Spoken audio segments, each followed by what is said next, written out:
Oke, satu. Bapak, satu, dua, tiga. Sekali lagi, satu, dua, tiga. Jabar. Jabar. Ya nggak apa-apa, gugatan hak setiap orang untuk menggugat sebuah keputusan.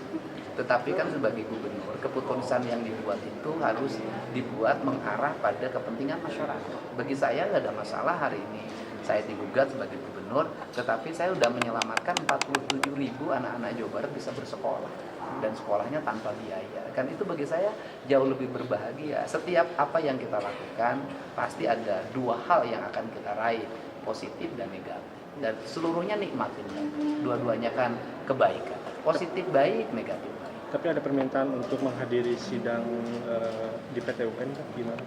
Permintaan untuk menghadiri sidang kan nanti bagaimana keputusan hakim. Kalau saya siapa aja nggak ada masalah. Ini kan sidang PT UN Pak, bukan sidang gugatan pidana. PT UN Pak, keputusannya adalah administrasi negara. Dan kemudian yang paling utama yang harus dipahami, 47.000 anak itu hari ini itu sudah masuk dalam dapodiknya Kementerian Pendidikan Dasar dan Menengah. Mereka sudah menjadi siswa dan di situ tugas saya sebagai gubernur sudah saya tunaikan, yaitu memberikan ruang yang terbuka bagi anak-anak Jawa Barat untuk sekolah free terhadap fasilitas yang kami siapkan. Nah kemudian yang kedua, kalau dinilai bahwa kebijakan itu membuat sekolah swasta itu mengalami penurunan jumlah murid, kan dalam tren setiap tahun dalam statistik juga menurun. Terus kedua, jumlah sekolah swasta juga bertambah. Tahun ini itu 67 bertambah. Kalau 67 misalnya satu sekolah buka 5 kelas, itu sudah berapa pengurangannya?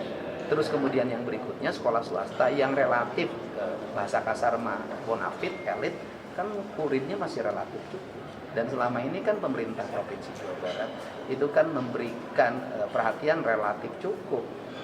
Sekolah swasta kan sama dapat BOS, kemudian sama dapat BPMU. Tapi kan kita juga melihat bahwa di akhirnya masih juga kan ada ijazah yang tidak diberikan. Walaupun sekarang sudah diberikan setelah diperjanjikan dengan BPMU yang dikeluarkan oleh Pemprov. Apa sih yang kita lakukan oleh pemerintah provinsi melindungi masyarakat? Yang kedua, yang harus menjadi bahan perhatian adalah hari ini misalnya saya mengucapkan terima kasih. Semua orang menyoroti saya, terutama kaum elit.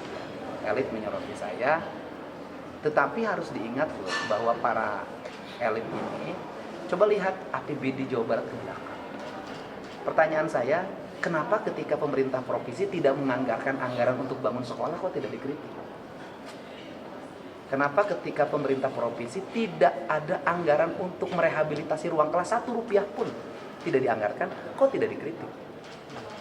Kan kemudian kenapa juga ketika anggaran pendidikan lebih banyak digunakan untuk memberi alat-alat peraga, import teknologi informasi komunikasi yang itu tidak begitu dibutuhkan dibanding ruang kelas, tidak dikritik.